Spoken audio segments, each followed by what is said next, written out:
आणि नागपूरमध्ये एका चोरानं एक दोन नाही तर 111 दुचाकी चोरल्याची घटना घडली आहे। गेल्या अनेक दिवसांपासून नागपूरमध्ये वाहन चोरीच्या घटना वारंवार घडत होत्या।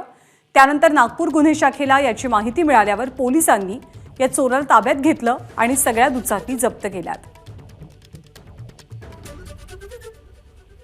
एखादा वाहन चोर एकटाच किती वाहनं चोरी करू शकतो? कदाचित 10, 20, 30। मात्र नागपुरात 24 वर्षाच्या एका वाहन चोराने तब्बल 111 दुचाकी चोरल्या आहेत आणि दृश्यांमध्ये तुम्ही हे ज्या दुचाकी पाहत आहात त्या एकट्या चोराने चोरलेल्या आहेत। नागपूर पोलिसांच्या गुन्हे शाखेला गोपनीय माहिती मिळालेली होती, कारण नागपूर शहरामध्ये आणि नागपूर शहराच्या अवतीभोवती वाहन चोरीच्या घटना ज्या आहेत त्या वाढलेल्या होत्या।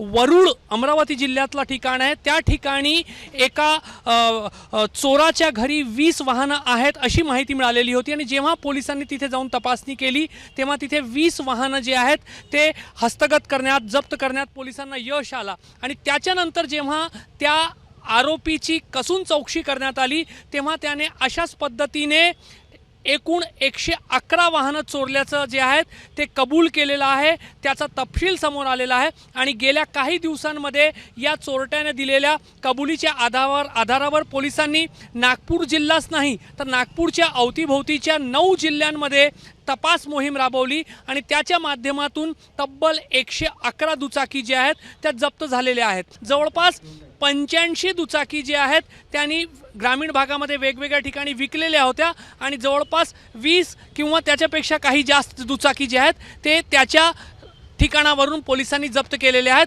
त्यामुळे एक आगळा वेगळा दुचाकी चोरीचा प्रकरण नागपूर पोलिसांनी उघडकीसच आणलेला नाही, तर एखादा सराईत गुन्हेगार, अगदी 24 वर्षाचा गुन्हेगार स्वतः एकटा किती मोठ्या प्रमाणावर गुन्हे घडवू शकतो याची प्रचिती या प्रकरणातून आलेली आहे। कॅमेरामॅन व्यंकटेश नायडूसह रजत वशिष्ठ, एबीपी माझा, नागपूर। एबीपी माझा, उघडा डोळे बघा नीट।